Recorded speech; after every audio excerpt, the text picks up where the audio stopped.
The morning sun filtered through the lace curtains of our modest suburban home, casting golden patterns across the hardwood floor. I had just set the kettle on when Michael, my husband of 5 years, sauntered into the kitchen, his tie slightly askew and his hair still damp from the shower. He planted a kiss on my temple, his grin as warm and predictable as the smell of freshly brewed coffee. "Another perfect day, huh?" he said, his voice laced with the optimism that always seemed to coat his words. Our life was everything we had dreamed of when we first met in college. Michael had just been promoted to senior architect at his firm, and I, April, ran a small but thriving interior design business from home. Between the two of us, we managed to juggle our careers, our charming two-bedroom house, and a rotating schedule of social events that made us feel like a staple in our small Massachusetts community. The doorbell rang. I knew who it was before I even opened the door. Catherine, my older sister, breezed in with her signature blend of confidence and chaos, her baby pink coat flaring dramatically as if she were arriving at a film premiere. "Morning, April. Got your coffee?" she chirped, placing a glossy tin of imported Italian cookies on the counter like a peace offering. "Catherine," I said with a smile, pulling her into a hug. "You didn't have to bring anything." "Oh, please," she said, waving her manicured hand. "You know I can't come empty-handed. Besides, it's been forever since we've had coffee just us." Forever was an exaggeration. Catherine lived just 2 towns over, in a sprawling colonial that dwarfed our cozy little home. She and her husband, Richard, had carved out their own version of success. She hosted galas for local charities, and he ran a chain of fitness studios. They seemed perfect in that manicured, Instagram-worthy way that left me equal parts proud and exhausted. As we settled into the kitchen nook, sipping lattes and nibbling cookies, Catherine's laughter rang out like a familiar tune. She shared tales of her latest fundraiser, weaving in anecdotes about Richard's over-the-top attempts to one-up her creativity. "And you, April? How's the design business?" she asked, a tinge of curiosity lacing her words. "It's going great," I said, leaning back against the chair. "I just signed on a new client, a family who just moved into one of those historic homes downtown." Her brow arched slightly, but she smiled. "Well, that's wonderful. Maybe one day you can give Richard and me a consultation. Lord knows we could use some fresh eyes on the sunroom." There it was. That subtle undercurrent I'd always felt with Catherine. Warmth mingled with the faintest thread of competition, as if life were a game and the scorecard was hidden in her designer handbag. The kettle whistled, cutting through our conversation, and as I rose to refill her cup, I caught my reflection in the window. Catherine's hair shone in perfect curls, her pearl earrings catching the light, while I was still in jeans and a sweater, my hair tied up in a hasty bun. It wasn't jealousy, I told myself. Just a natural comparison. The morning passed in a blur of laughter, old memories, and thinly veiled jabs disguised as sisterly teasing. By the time Catherine left, her pink coat aflash against the snow-dusted driveway, I found myself standing in the doorway, watching her car disappear around the bend. Michael's arms wrapped around my waist. "How is Catherine?" "The same as always," I said, leaning into him. "Warm. Bright. Perfect. Exhausting." He chuckled. "Sounds like your sister." It wasn't until much later, as I was cleaning up the cookie tin she'd left behind, that I noticed the tag still attached to it. The price, $1.85, made me pause. Catherine always did have a flair for the dramatic, but it left me wondering, was it generosity or a gentle reminder of how far she always seemed ahead? The kettle boiled again, but this time I didn't rush to it. I stood in the quiet of our kitchen, staring out at the perfect patch of lawn Michael and I had spent all summer perfecting, and thought about how it always seemed like we were playing catch-up in a race Catherine didn't even know we were in. And yet, despite everything, I wouldn't trade this life for hers. Not yet. The cracks in our perfect life began to show on a Tuesday evening, the kind of night where the snow was just beginning to stick and the smell of leftover lasagna lingered in the kitchen. Michael had texted earlier to say he'd be late again, something about a tight deadline on a new project. I tried not to feel the sting as I sat alone at the dining table, the candlelight lit for ambience burning low. When he finally walked through the door, his hair tousled and his shirt slightly wrinkled, I greeted him with a tired smile. "How was work?" "Exhausting," he said, dropping his briefcase by the door and loosening his tie. He didn't ask about my day, didn't notice the small touches I'd added to the room, the new table runner, the bouquet of winter blooms. He grabbed a plate from the kitchen and ate standing by the counter. "Did you oversalt the lasagna?" "It's a little heavy." I swallowed my retort, the heat of his words settling uncomfortably in my chest. These moments began piling up, small dismissals that grew sharper with time. The compliments that had once flowed freely turned into critiques, thinly veiled as jokes. The way I dressed, the projects I took on, even the meals I cooked, it all seemed to fall short of some invisible standard. "Have you ever thought about taking a business course or something?" he asked one night, out of nowhere. I blinked at him.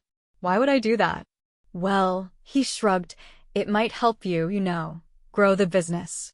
Maybe even attract a higher-end clientele." "I like the clients I have," I replied, my voice sharper than I intended. "I'm just saying," he muttered, turning back to the TV, "there's always room for improvement."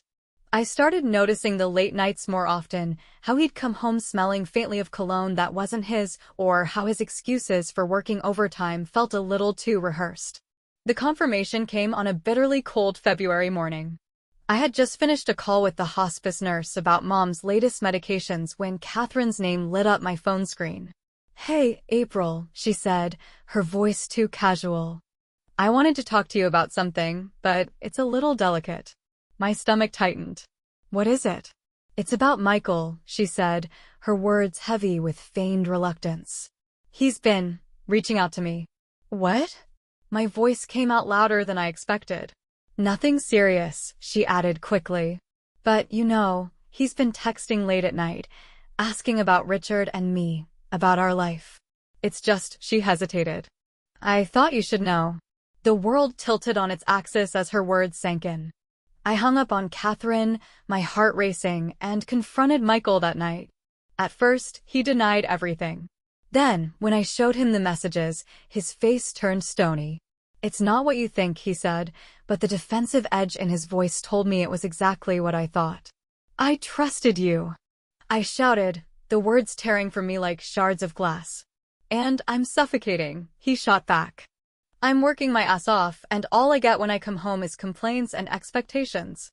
You never stop to think about what I need." I froze, stunned by the venom in his words. This wasn't the Michael I knew, or maybe it was, and I'd just been blind to it. That night, he packed a bag and left. Catherine didn't answer my calls or texts. I was alone, left to pick up the pieces of a life that now felt like a lie. In the weeks that followed, the weight of caring for Mom pressed down on me like an iron yoke. Her health was declining faster than we'd expected, and I spent my days shuttling between doctor's appointments, pharmacy pickups, and long nights by her bedside. Michael was gone, and Catherine was nowhere to be found. Richard's tight-lipped explanation when I finally cornered him, something about needing space to figure things out, did nothing to soothe the ache. I'd wake up in the middle of the night to the sound of Mom coughing, her frail body shivering despite the heavy quilt I'd tucked around her. My phone would buzz with overdue invoices, messages from clients I was too overwhelmed to answer, and emails from a lawyer about the impending divorce.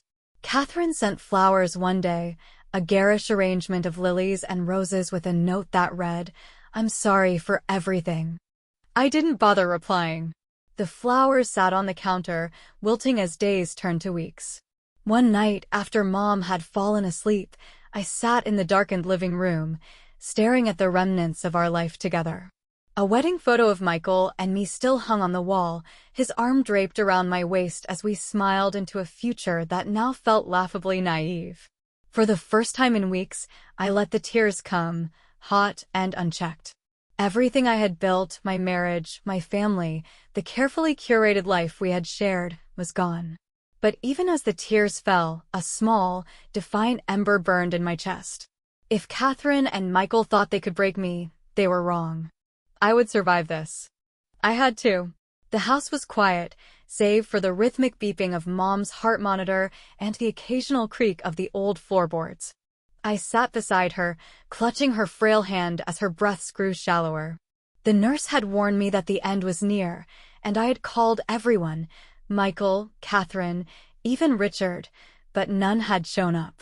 The betrayal felt like a knife twisting deeper with every passing hour. I wiped my tears as the doorbell rang. It was Dad.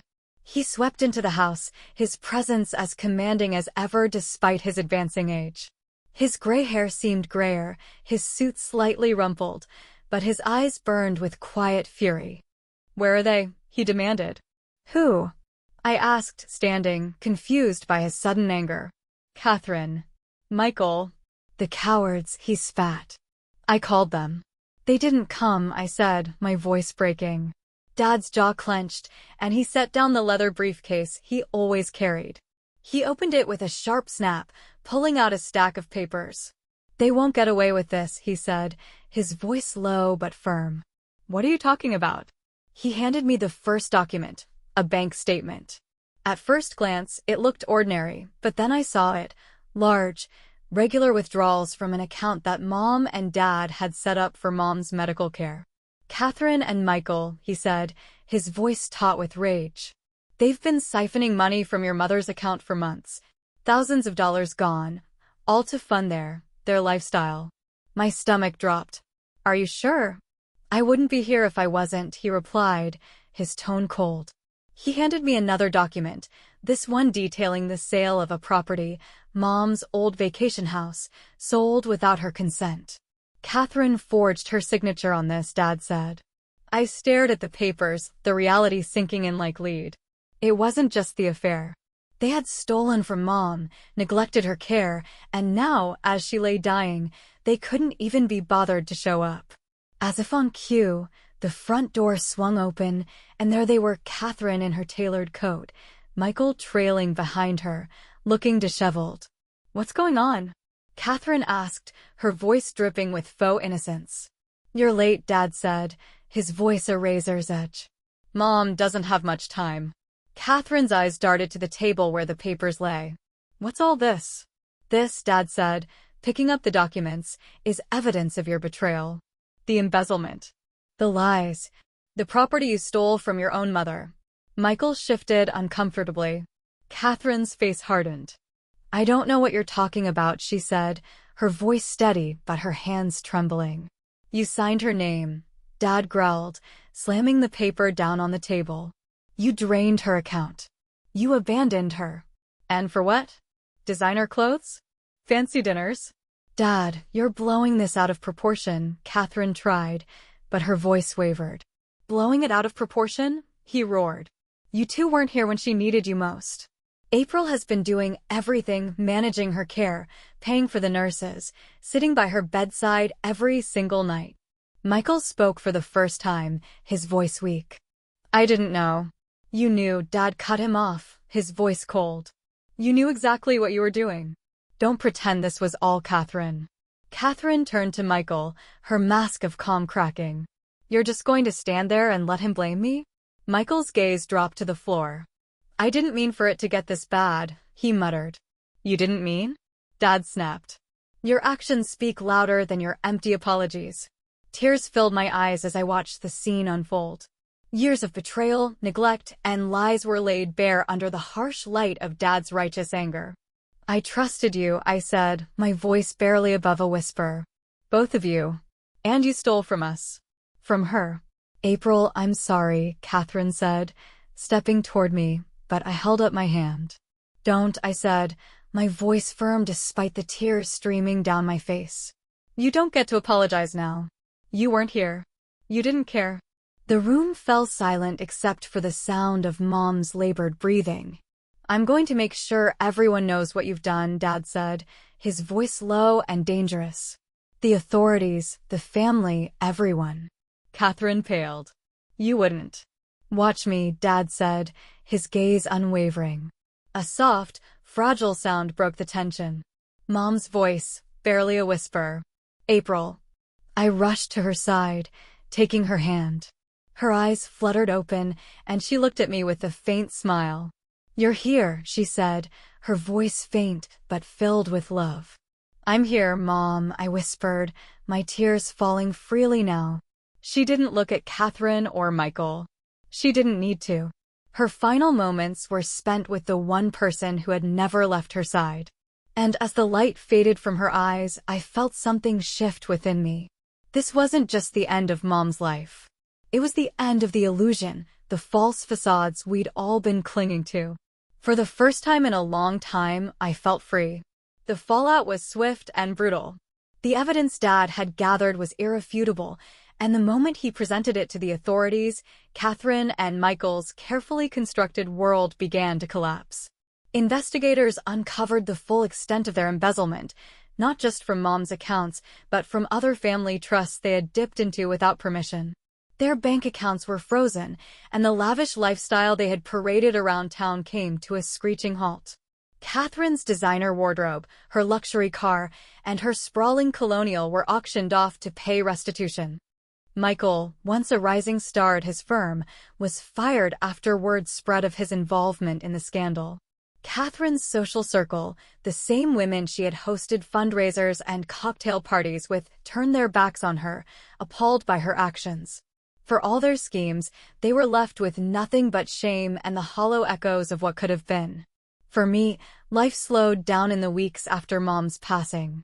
It was like stepping out of a hurricane into the eerie calm that follows.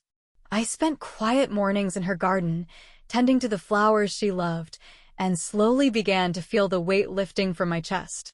Dad became a constant presence, offering his steady support as I worked through the grief and the anger.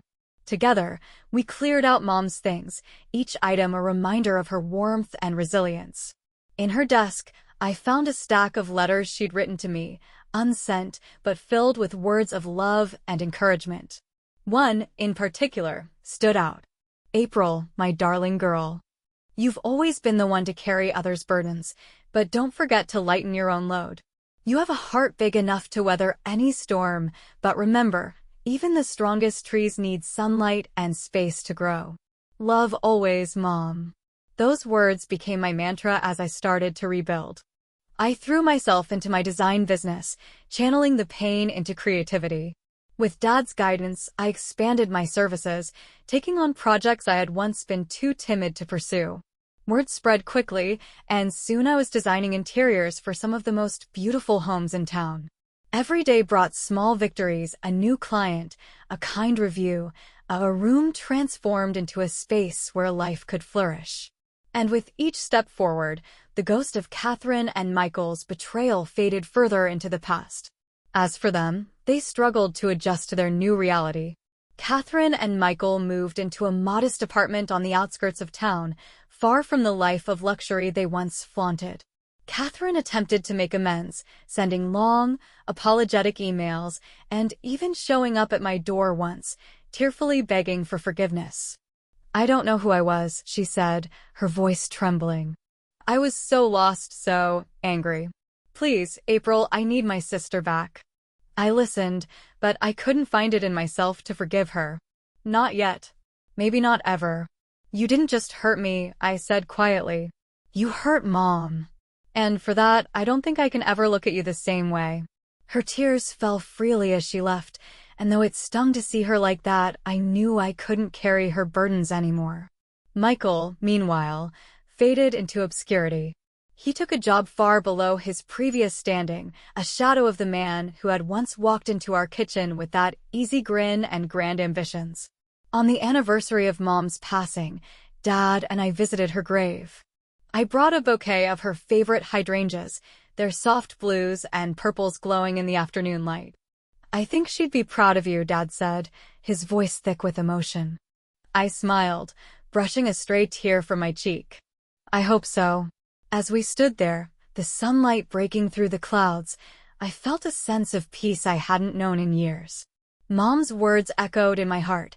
Even the strongest trees need sunlight and space to grow. For the first time, I believed it. I wasn't defined by Catherine or Michael's betrayal. I wasn't defined by the pain or the loss. I was April, a woman who had faced the storm and come out stronger, ready to embrace the life that lay ahead. The family home felt different as I stood in its doorway, the keys cool and heavy in my hand. The sunlight bathed the weathered brick and the ivy-covered walls in a warm glow, and for the first time in years, it didn't feel like a relic of the past. It felt like a new beginning. After weeks of deliberation, Dad and I had decided I would move into the house. It had always been Mom's sanctuary, a place where laughter echoed through the halls and the scent of her hydrangeas greeted you the moment you stepped outside. Now, it was my turn to care for it. The first thing I did was tackle the garden. It was overgrown, weeds encroaching on the carefully planted beds Mom had loved so much.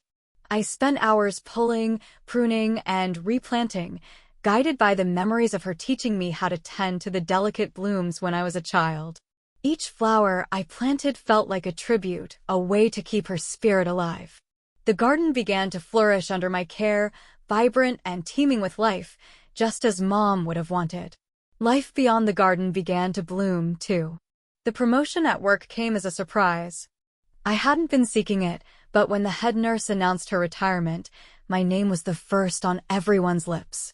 "You've got the compassion and the skills," my supervisor told me. "This is your time, April." At first, I hesitated.